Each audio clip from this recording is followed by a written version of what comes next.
Do not buy a machine that's not underpowered. Market value does not apply to a machine in a dark little warehouse sitting in a corner.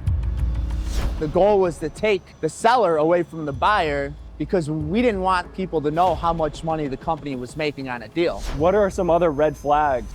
The biggest one is today's video is all about the most crucial information that machine shops need to know when buying or selling used machinery. Every small business owner really needs to see this. It could save you time, money, and potentially a lot of headache. So I'm with one of the most knowledgeable people in the used machinery space, Anthony Cerrito. Anthony, pleasure being with you today. Thanks for having me. For a little more context, tell us a little bit more about your background. Yeah, sure. So I started out in the shop, worked as a machinist, did some programming for 9 years before getting into sales. Started with a machine tool company. We sold new and used. I spent 90% of my last 9 years really focused on used equipment. I'm ready to dive into it. I'm excited to pick your brain and share all those tips and things that people may not know that they need to know. The good before stuff. Yeah, exactly. The juice. So as a buyer or seller of used machinery, what do the used dealers not want you to know? It all depends on the used dealer, right? Like anything else, there's good and there's bad, right? So the goal is to educate the marketplace on,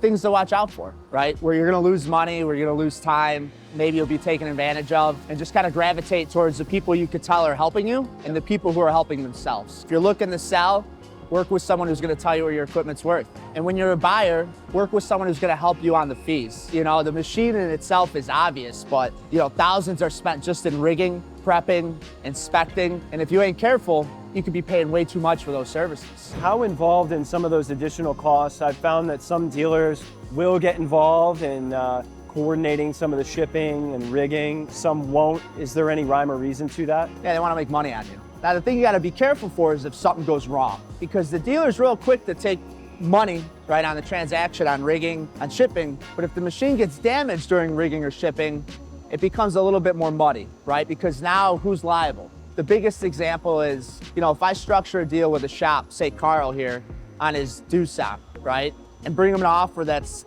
loaded on a truck. So say $10,000 loaded on a truck. I might try to charge the buyer $1,500 for loading as the used dealer, but then I might walk over to Carl and say, hey, do you have a forklift? Can you lift this on a truck? That machine gets damaged by Carl. He's not a rigger, he doesn't have insurance, right? Now everybody's SOL. The thing shows up to the buyer with damage. You can't just call up and make an insurance claim. Now everybody's kind of in a weird, awkward position. Specifically when buying a used machine, what are the questions that you have to ask when you're working with a used dealer? There's several, right? So first off, you want to really dive in deep on the asset that you're interested in, right? So background on the machine, maintenance history, material it's cut, hours, all that fun stuff. But most specifically to the dealer itself would be ask them if they've seen the machine in person. Are they working directly with the shop, or are they just brokering the machine with another dealer and now you're paying two dealers that you don't know about to buy the same piece of equipment, right? If the dealer hasn't seen the machine under power or been to the shop, talk to the owner, they're probably not gonna know too much about the machine. We wanna be able to let buyers and sellers talk, right? That's another key aspect to working with a good dealer. If a dealer doesn't want you talking to an end user who's selling their machine, what value are they really offering you, right? There's no value in a secret. How important is it to see a machine in person and under power? Do not buy a machine that's not underpowered. A lot of machines out in the secondary market are not underpowered. The dealers selling them haven't seen them underpowered, and you're buying it based on word. Extremely important. See the machine under power. Do a proper inspection. Whether you do it yourself, you could hire a third-party tech to go out on your behalf and see the machine. At the very least, utilize today's technology. Have somebody do a FaceTime video with you in front of the machine. Ask questions of them, right, while you're in front of the machine. Hey, turn the spindle up. Getting a video on a machine, get you 90% there. If it's got bad bearings, issues with the ways and stuff, you'll hear it in the video, and then maybe you'll go, all right, hey, I don't want to spend the $2,000 to go see this machine in person. Let me find something else. Let's say you do a FaceTime video and it's almost like a pre-qualify. Checks out. You still recommend going to see it in person? Oh, I do. Yeah, I mean, it's just my nature. These things are expensive, man. So if you're going to buy a machine, you want to make sure you see it under power. So if you're selling the machine, it's also very important to keep it under power, right? Thank you. Yeah, don't unplug your machines. When you're valuing a machine and you call me up, right? And if you have a machine to sell, I'm gonna tell you in our call, hey, here's what I think the market's gonna pay for your machine. It means if it's underpowered.